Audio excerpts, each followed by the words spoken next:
I was heating up leftover chili when the text came through. Just one line, no punctuation. Don't come this year, best for everyone. 2 weeks before Christmas. No call, no explanation. Nothing from my mom, nothing from Sean. My own brother, silent like he didn't know me. I just stood there, bowl in hand, staring at the message like it might change if I blinked long enough. It didn't.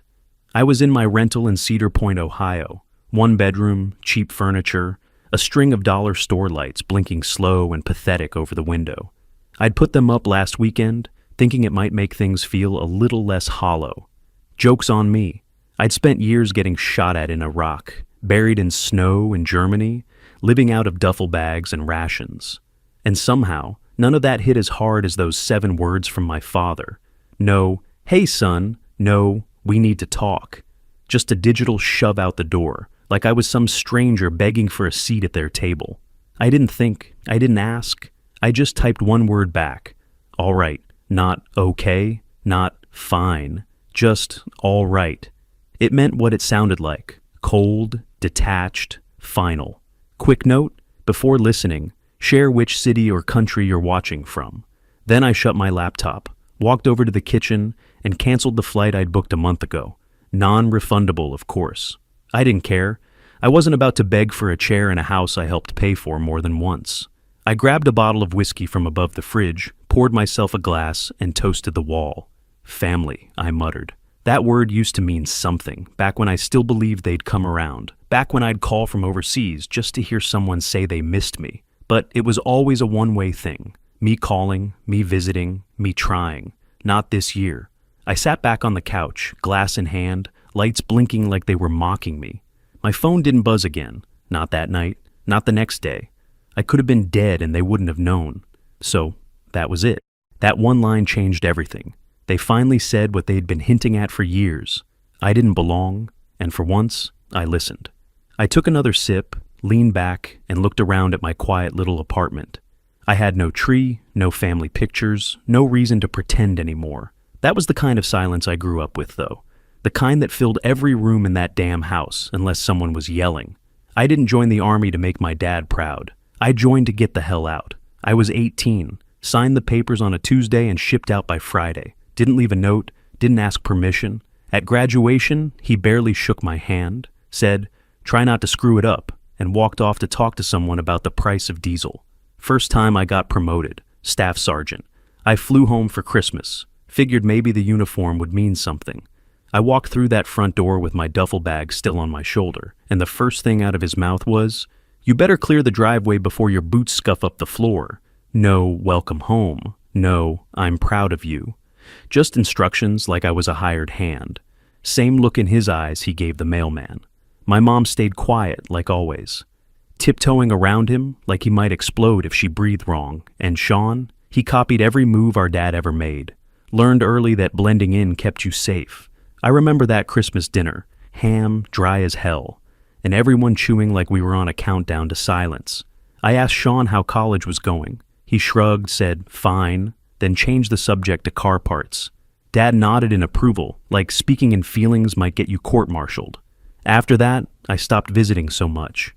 But I kept sending things, birthday cards, a check when their water heater busted, another when the truck's transmission died. I never said where the money came from, how I picked up extra rotations, canceled vacations, skipped base holidays just to save up. They never asked. Never said thank you. I'd get a thumbs up emoji from Sean sometimes. That was it. Still, every year I tried again, sent a card, called home. Sometimes they answered, sometimes they didn't. When they did, it was like talking to a receptionist. Polite, flat, forgettable. Even when I was deployed, I'd call on holidays. I remember ringing them once from a bunker outside Mosul. Sand in my teeth, blood drying on my sleeve. I just wanted to hear someone's voice. Mom picked up, whispered, "Don't tell your father, it'll upset him." That was her default.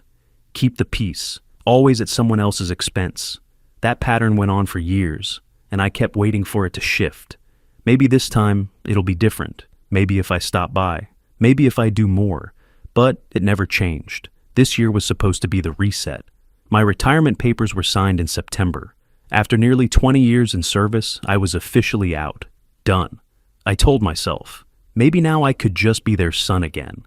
Not the soldier, not the ATM, just Logan. The one who used to watch football with Dad on Sundays before everything went quiet. I thought maybe we'd cook something together, or just sit around and talk about nothing.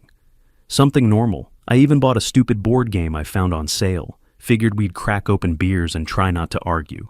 Then came that text, and with it, that final snap inside my chest. The one I didn't even know was still holding together. I poured another drink, sat down, and let it burn. Let it all burn. I set the empty glass down and opened my laptop again, but not to stare at flights this time. I went digging. Old folders, old emails, junk I hadn't looked at in years. If they were cutting me off, fine. But I wanted a clean slate too. That's when I found it. A PDF buried in an inbox labeled MISC. 5 years old. The memory hit fast. Dad standing in the kitchen, papers in hand. I was home on short leave, 26, still wearing my uniform half the time, because it was easier than unpacking. He told me it was just a formality, a mortgage refinance so he could get a better rate. Said it wouldn't affect me. It's nothing, just a signature. Help your old man out. I remember my hands shaking from lack of sleep. I signed, didn't read a single line. I just wanted to sit down and eat something before heading back to base. Now, staring at the file, the pages felt heavier than the whiskey in my gut. I opened it and started reading, line by line. No skipping, no trusting. Every paragraph like a punch to the ribs. Buried deep in legal language I barely understood, there it was. In the event of borrower default or voluntary surrender, cosigner assumes controlling interest of the property. Controlling interest. I leaned back, stared at the screen, and actually laughed once. A sharp, dry sound that bounced off my bare walls. They'd dragged my name and credit into their mess, and now, by the same contract, they'd handed me the keys. I picked up my phone and called my buddy Trey in Tampa. We served together. He got out early, went to law school. He picked up on the second ring. "What's up, man?" he said. "You still messing with real estate law?" I asked. "Yeah, why?" I sent him the file. "Tell me what I'm looking at." 5 minutes later, he called back laughing. "Logan, this is wild. If your dad told you not to come home and you've got controlling interest, he's about to regret that in a big way." I just said, "So this is legit?" "More than legit. If he's defaulted, it's yours. You can walk in tomorrow and take over. They can't stop you unless they pay off the whole note." I didn't even ask about next steps. I already knew what I was going to do. No calls, no warning, no heads up to Mom or Sean. I was done playing their loyal soldier. I opened a new document and started typing. No emotion, no flourishes, just business. Effective immediately, I will be exercising my controlling interest under the terms of the attached contract. That was the first line. Then the legal points Trey texted me. Date, signature, certified delivery. Cold as the message I'd gotten from my father. I printed it, signed it, scanned it, and sent copies everywhere they'd be sure to see. Dad's email, their lawyer's office, and the property management account I'd set up just in case. Then I went to the post office, stood in line behind a kid mailing Christmas cards, and sent the envelope certified. Tracking number in my pocket, proof in my hands. When the clerk asked if I wanted to add a holiday stamp, I almost laughed. "No," I said. "Regular's fine." I walking back to my car, slid into the driver's seat, started the engine, and looked at the dashboard. The date blinked back at me. December 10th. 2 weeks before Christmas. I didn't feel angry anymore. I felt clear. For the first time in my life, I was about to make a move that wasn't about earning his approval or hoping for some scrap of gratitude. It was about taking back what was already mine. I pulled out of the parking lot and drove home. The letter on its way. 5 days later, it started. I was making coffee when my phone lit up like a Christmas tree. Missed calls from Sean, 2 from my mom, 3 from some random number I didn't recognize. Then his name popped up, Wallace, their lawyer. I let them all go to voicemail. Stared at the screen, waiting for them to give up. They didn't. Sean left the first message, voice tight and shaky. "What the hell are you doing, Logan? Seriously, man, what the hell is this letter?" I called him back. Let him sweat a little first. He answered on the second ring. "You went behind our backs?" he snapped. "You sent a certified letter, bro?" I did exactly what Dad wanted. I said, cool as ice. He told me not to come home. I'm just making sure I honor that. That's not what he meant. He used words, Sean. Real clear ones. He didn't have a comeback for that. Just silence. Then a muttered unbelievable, and he hung up. 15 minutes later, Wallace called, voice like a weatherman, smooth, calm, trying to sound like he wasn't knee-deep in panic. Mr. Carter, I wanted to touch base regarding the letter you sent. I think there's room to... Stop, I said. We're not negotiating anything until my father picks up the phone himself. Not through you, not through Sean, him. He paused. That may not be feasible at the moment. Then nothing's changing. I hung up. No more calls from him after that. Just emails with legal buzzwords I didn't bother reading. I knew exactly what was happening now. Dad had defaulted. Again. Probably months ago. And they all thought I'd do what I always did. Suck it up, keep the peace, cover the damage. But they missed one detail. That contract wasn't a favor. It was a weapon. And for once, it was in my hands. I walked around my apartment, phone buzzing every few minutes, and let them all go to voicemail. Didn't matter what they said. There was nothing they could offer me that I wanted. I poured myself another cup of coffee, sat down, and turned the ringer off completely. Let the noise die in its own echo. They were used to me playing the role, the soldier who never asked questions, who showed up when called, who bailed them out without complaint. But this wasn't war. This was home turf. And this time, I wasn't retreating. 2 days after Wallace went quiet, I got a text from Manny. Got time for a call? Just finished the walkthrough.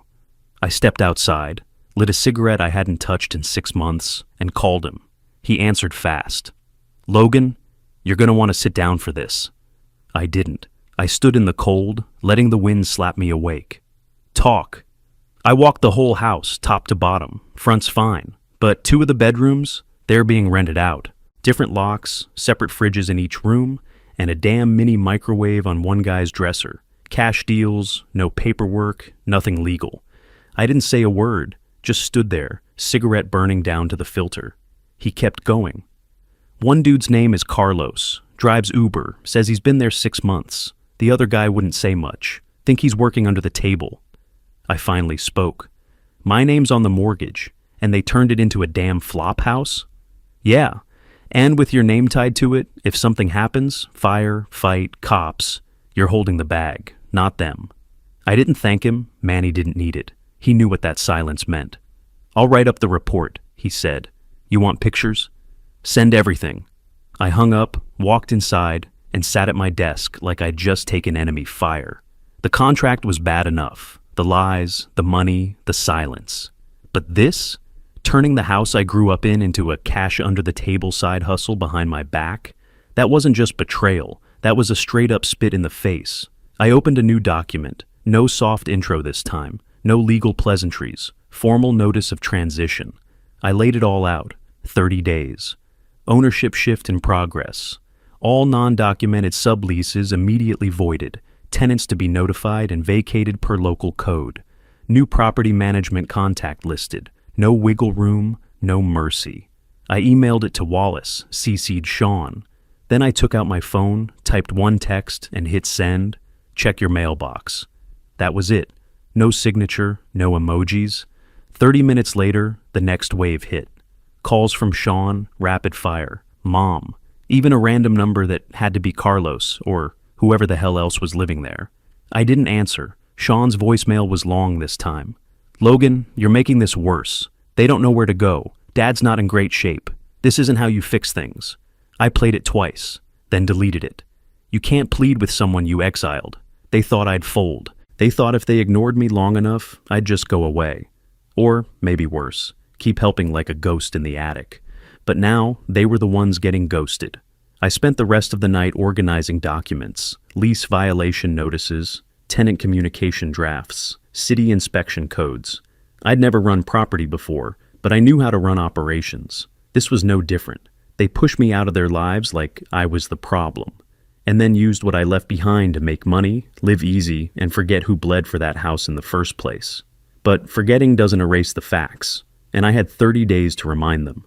I filed the last of the lease violation drafts on Christmas morning, coffee in one hand, pen in the other, snow piling up outside the windows of the cabin I'd rented near Lake Norris.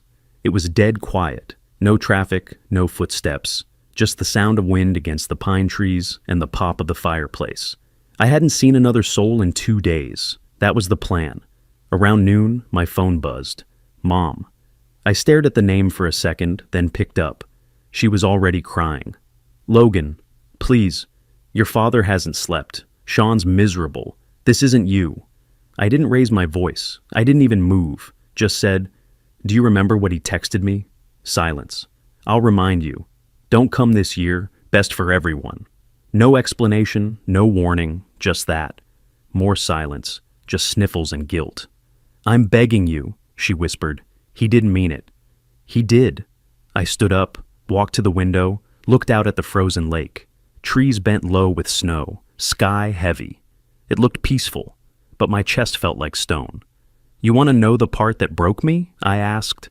I got ambushed outside Mosul on my birthday. Couple guys went down. I had a busted ear and blood in my mouth, and I still called home. She said nothing. You picked up, told me not to tell Dad. It'll upset him, you said. Like his comfort mattered more than me bleeding halfway across the world, she whimpered. I didn't care. That's who you are. That's who you've always been. You don't protect me, you protect him. That's not fair, she whispered. It's accurate, I snapped. I gave her a second to speak. She didn't. This isn't revenge, I said. I'm not trying to hurt anyone. I'm just done playing a part that never mattered. I was never your son. I was your soldier, your ATM, your afterthought. That's not true. It is, but it's okay now, because I finally see it. I walked over to the dining table, sat down, and opened the file folder. Legal documents, all signed, notarized, and ready to go. I'm filing everything today, I told her. The ownership change, the lease voids, all of it. Please don't, she said. Goodbye, Mom. I hung up. No rage, no shouting. Just clean separation. Like cutting a cord that should have been severed years ago. Outside, the snow kept falling. Inside, I sat with my pen and put the final signature on the last form. Let them spend Christmas wondering how we got here. I already knew. January 2nd, freezing wind, gray sky, and snow pushed up on the curbs like dirty laundry. I pulled up in front of the house with Manny riding shotgun and a locksmith following behind in his van. I'd worn my old army jacket on purpose. Manny looked at me as we got out. You good? Yeah, I said, gripping the folder in my hand. Let's finish it. We walked up the steps, boots crunching ice, and before I even knocked, the front door yanked open. There he was, my father, red-faced, eyes bloodshot, jaw already clenched. You've got some nerve, he snapped. I didn't flinch. I walked right past him, right through the door I helped pay for. This house is under new management. Mom stood near the hallway, clutching her rosary like it had magical powers. Sean was slouched in the recliner, not looking at anyone. His face said it all. Guilt, shame, exhaustion. I opened the folder, laid the paperwork out on the coffee table, one sheet at a time. Subletting without a lease is illegal in this county. Mortgage control was signed over when you refinanced with my name. You defaulted. I triggered Clause 16. Dad stared at the pages like they were in another language. You can't do this, he growled. I already did. He stepped forward, chest puffed. You think this makes you a man, stealing your own parents' house? No, I said, looking him dead in the eye. I think being a man means not using your son's name to dig yourself out of another hole. You signed that contract. You handed me control. I was 26, in uniform, just trying to make you proud. And you used me. He opened his mouth again, but I didn't let him speak. You had pride when it suited you, but not when you needed a co-signer, not when the furnace broke, not when the taxes came due. I turned to Mom. Her lip trembled. She didn't say a word. You asked me once where you'd go, I said, steady. Maybe not home for Christmas. That one hit. She looked like she'd been slapped, but I didn't look away. The locksmith gave me a nod. We good to start? Yeah. Change everything, front, back, garage. Manny stood at the door, watching it all without a word. Professional, steady. I needed that. As the new lock clicked into place, no one yelled, no one begged, not this time. Sean stood slowly, still not making eye contact. So that's it? He mumbled. That's it, I said. I picked up the folder, tucked it under my arm, and walked out without another word. The The door shut behind us. That was closure. No calls, no cops, no last-minute pleadings from Wallace. 30 days passed without a sound. On February 1st, I drove back alone, pulled into the driveway I used to shovel as a kid, stepped out, and unlocked the front door with my new key. The house was empty. No furniture, no boxes, not even a note. Just walls stripped bare and a long scratch across the hardwood where the old dining table used to sit. The same table I paid for when I was 20 and too dumb to know better. I walked room to room, slow, like I was touring some old museum full of ghosts I didn't recognize anymore. The place felt smaller than I remembered, colder. I didn't cry. I didn't feel triumph either. It just was. I opened every window, one by one, and let the winter air flood in. The cold bit through my sleeves and rolled across the floor like smoke. Felt right. I stood in what used to be Sean's room, breathing in that raw February air, and made the call. "Manny, it's done." "Good. You ready?" "Yeah," I said. "Time to start building." The next morning, we started drafting plans. Not for resale, not for profit, for something better. It would be transitional housing for male veterans. Guys like me, coming out of the service, nowhere to land, no family waiting, just bags and trauma and silence. We called it Foundry House, a place where men could reforge themselves from whatever was left. A local reporter caught wind of the story. Small write-up hit the paper. Veteran reclaims family home after betrayal, turns it into haven for others. They called and asked if I wanted to go on record, tell my side, set the record straight. I declined. Not because I was ashamed, I just didn't need the headline. I'd already lived the story. Foundry House opened 2 weeks later. Nothing fancy, no ribbon cutting, no big speech. Just keys handed to guys who needed a second chance. Some with duffel bags, some with just a trash bag and the clothes on their backs. Every room had the same setup. A bunk, a chair, a small locker, and an American flag hanging above the bed. Not because we were trying to prove anything, but because nobody here got forgotten. Not anymore. I didn't put my name on the building. I didn't hang my service medals. I just showed up, cleaned the halls, made coffee, sat with whoever needed to talk and didn't know how. People ask if I still talk to my family. No calls, no cards, no drive-bys or surprise visits. And you know what? That's fine. I'm not angry, not bitter, just clear. Every Christmas now, I light a single lantern and set it on the front step. Not for them, for him, the younger version of me, the one who kept flying home, hoping to be seen, the one who signed papers in uniform, thinking it meant he mattered, the one who called home from a war zone and got told to stay quiet so it wouldn't ruin someone's day. I didn't take the house to hurt anybody. I took it because it was already mine. I just finally stopped asking permission. People like to say blood is thicker than water. Maybe. But contracts? Those hold up in court. I'm not a son anymore. I'm a man who came back from war, paid his dues, and finally took what he earned. Every couple weeks I get a call from someone who's passed through the house. Most just say thanks and move on. One guy, Vietnam vet, looked like he'd lived through hell twice. Left a note in his room. Just one line. "This place gave me something to live for again." I folded it, slid it into the drawer in my office. Never told anyone. I didn't need thanks. Just proof I did the right thing. They'll never understand what it took to survive being unwanted. But I do. And now, every time I walk those halls, I remember this was never their house. It was mine the whole time. They just never saw it.